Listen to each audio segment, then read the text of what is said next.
What could be weirder than signing a bill into law that requires schools to stock tampons in boys' bathrooms? Or weirder than signing legislation allowing minors to receive sex change operations? Try electing the man who signed those bills Vice President of the United States. Enter Chief Weirdo Tim Walz.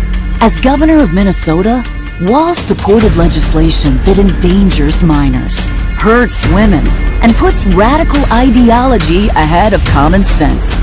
Now Kamala wants Walz to enforce those laws on a national scale. Tim Walz, too weird, too radical.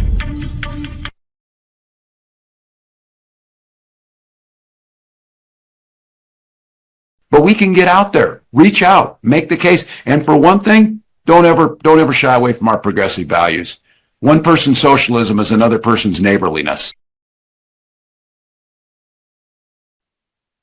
It's done. A packed room at the St. Paul Armory erupted after the governor's signature made driver's license for all the law of the land.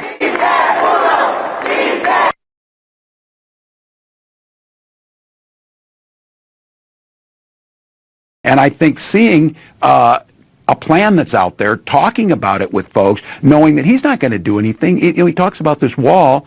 I always say, let me know how high it is. If it's 25 feet, then I'll invest in the 30-foot ladder factory. That's not how you stop this.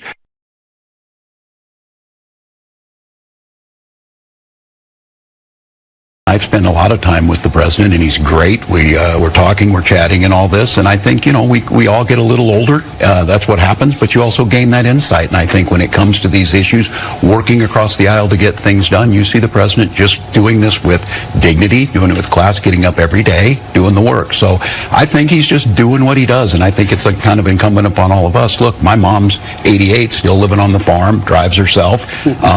Folks are able to do this, so I think this little bit of ageism that goes to this, if it's not that, would be something else. They attack all of us on something. This is part of it. Should Minnesota be a sanctuary state?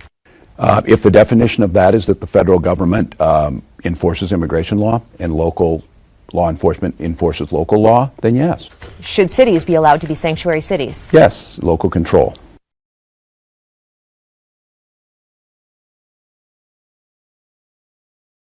A society that does not put equity and inclusion at the center of it is certainly going to eventually come to the places where we're at.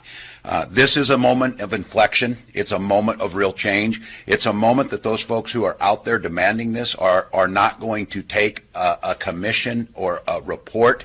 They're going to want fundamental change. And that is what I think that's one of the exciting things in the midst of all this. You can feel a sense of optimism coming back.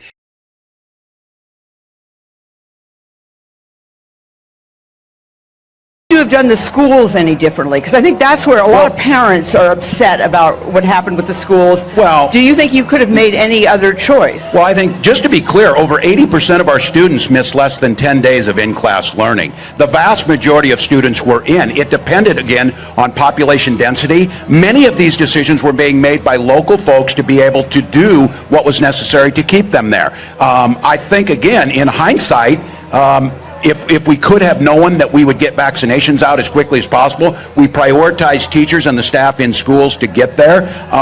We're doing it differently now, and since May of 2021, almost every one of our students has been in the entire time and been doing that. So I think with hindsight as 2020, perhaps we could have tailored a little bit closer to that, but the fact of the matter is making the case that we shouldn't have done anything is simply wrong.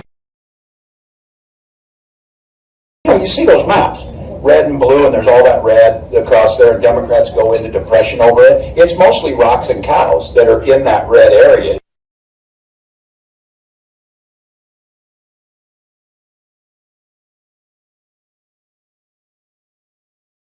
Driver's licenses for illegals, transgender surgeries for our kids, BLM riots in our streets. This was Kamala Harris's first decision as a presidential candidate.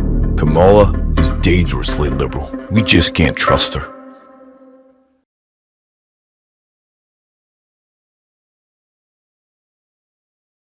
Is he he fit for office? Do you think he's fit for office? Yes, he's fit for office. The president has 3.5 years of delivering for us, going through what we've all been through. None of us are denying. Thursday night was a bad performance. It was a bad hit, if you will, on that. But it doesn't impact what I believe. He's delivering.